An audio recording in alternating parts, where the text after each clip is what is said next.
everyone, and welcome to another video all about the harp. Today I'm going to talk to you about the history of the harp and how it arrived in its modern form that we play today. So the modern concert harp is actually only a fairly recent invention. It was only really finalised in the late 19th century. So before that it was a much more simple instrument.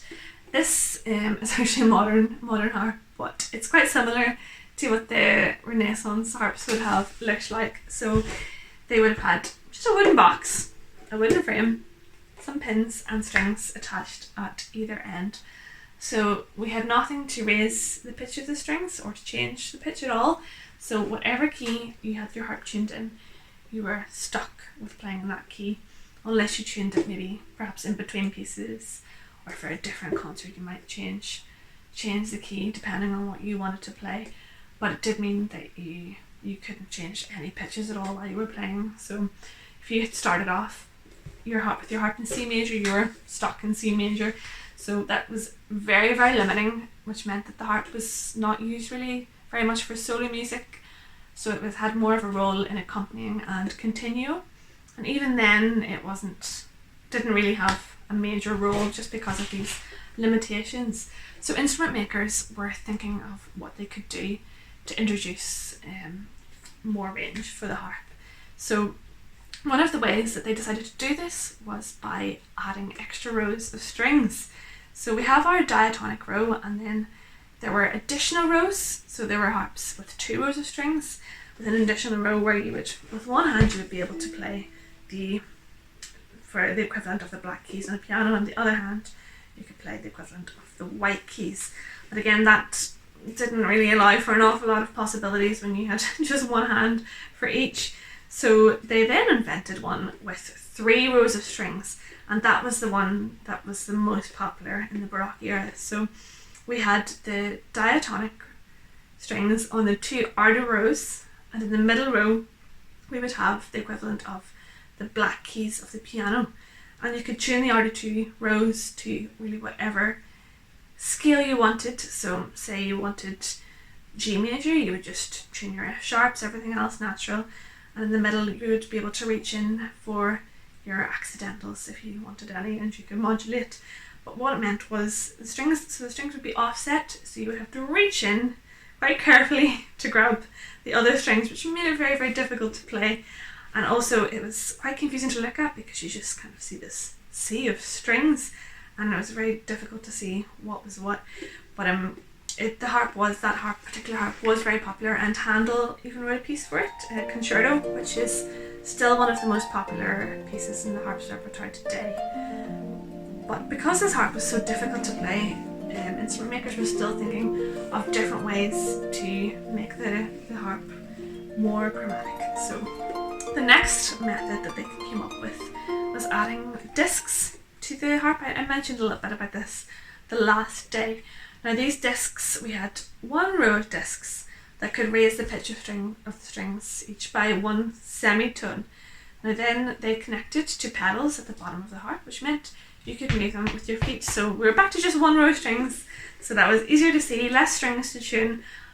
But the problem then was we could only raise the strings by 1 semitone each, which means that we can't have every key, and so again the harp gets left out of a lot of the serious music of the time. So this particular harp would have been introduced around the time of Mozart and Beethoven, and the pieces were becoming more exciting, more chromatic.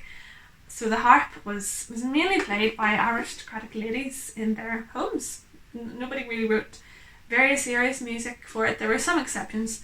Mozart, of course, wrote a harp concerto, which is still very popular, but yeah, not very much music for it other than that. So something had to be done. So the man Érard, who invented the double action harp, added an extra row of discs under the harp. Well, you can see better on this one. So we have 2 discs on each string, so that allows us to raise the pitch of each string by 2 semitones, allowing us to play in every key. Now at the time it was such a new thing that people thought, my goodness, that's going to be too difficult, that's going to be impossible to play, it'll never catch on. So instrument makers were still thinking of other ways to make the harp more chromatic again. So a man called Pleyel invented a cross-strung harp. So instead of the earlier harps that had the 2 rows of strings, he had his 2 rows intersecting with each other like this. So one row would be the equivalent of the piano's white keys, the other would be the equivalent of the black keys, and they would go in between each other like this. So you could play each row with each hand. You weren't stuck with one hand at either side. So you would place your hands at the intersection of the 2 strings and just get whichever ones you needed. Now, this eliminated all the pedals, all the footwork, and it made it much easier to see what was going on for people that didn't play the harp. So Pleyel's new harp was in direct competition with Érard's already established double action harp. So Pleyel had to think very carefully about what he could do to make sure his instrument stood a chance of becoming popular. The double action harp had many virtuosic players already, and they were established on the instrument. So persuading them to learn an entirely new technique was going to be very, very difficult. They were used to playing 1 row of strings, so changing to play strings that were like this was nearly equivalent to learning an entirely new instrument. But on the other hand, a lot of composers were very excited about the idea of the cross-strung harp, because a lot of them had shied away from writing for the pedal harp because it was quite confusing to think about what was possible and what wasn't at any particular time. You had to always keep track of what way the pedals were set up and make sure that your key changes were actually possible. With, you have a fit on each side of the harp, pedals on each side, what works, what doesn't work. So the chromatic harp, the cross-strung harp, eliminated a lot of that confusion. It was nearly like the piano having access to all the notes at any one time. So many composers just thought this was great, and they were very, very excited by the idea. And in addition to this, Pleyel commissioned many works from some of the big composers of the time to help show off his instrument. So then, in order to stay in the game, Érard did the same and commissioned several works as well. So between the 2 of them, they commissioned works for the likes of Debussy, Ravel, Fauré, Schmidt, Ionescu, many more. And a lot of these pieces are some of the most popular pieces in the repertoire today. So this little feud between the 2 instrument makers actually resulted in this huge surge in repertoire for the harp, which we are really grateful for today. Now, 2 of the most famous pieces from that little battle were Ravel's Introduction in Allegro, which was commissioned by Érard for the double action harp, and Debussy's Dances, which were commissioned by Pleyel for the cross-strung harp. Now, both of those pieces aren't constantly played in the harp's repertoire today, but of course they're both played on the concert harp, because eventually Pleyel's harp, the chromatic harp, fell out of popularity. And what happened was Debussy's piece, the Dances, was entirely possible to play on the concert harp, but Ravel's piece for the double action harp wasn't possible on the cross-strung harp. Now, this was because Ravel really took advantage of all the extended techniques and possibilities that you can achieve on the concert harp, some of which we talked about in the last video, like the glissandi, and just the different keys and setups that you can use with the pedals to achieve all these almost magical effects. Now, because on the cross-strung harp you only can do glissando on either side of the strings, you can't change the setup, you can't achieve the same effect at all. So Ravel's piece really highlighted the flaws or kind of things that you would lose if you converted to the chromatic harp.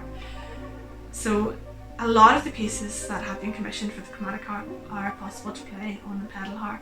So eventually it became less and less used. The instrument itself was very, very cumbersome. Because it had 2 rows of strings, the amount of tension on the harp required it to be supported with steel, and it weighed an absolute ton, and nobody wanted to have to transport it about. When you think about how cumbersome this thing is, you don't want something worse than that. So this harp won out in the end, and whilst it is still a bit of a minefield figuring out the pedals and some things aren't possible, I think it's a bit of a toss-up with what works the best, and this was the solution that they arrived at, and ever since this has been the most popular harp to play, and here we are.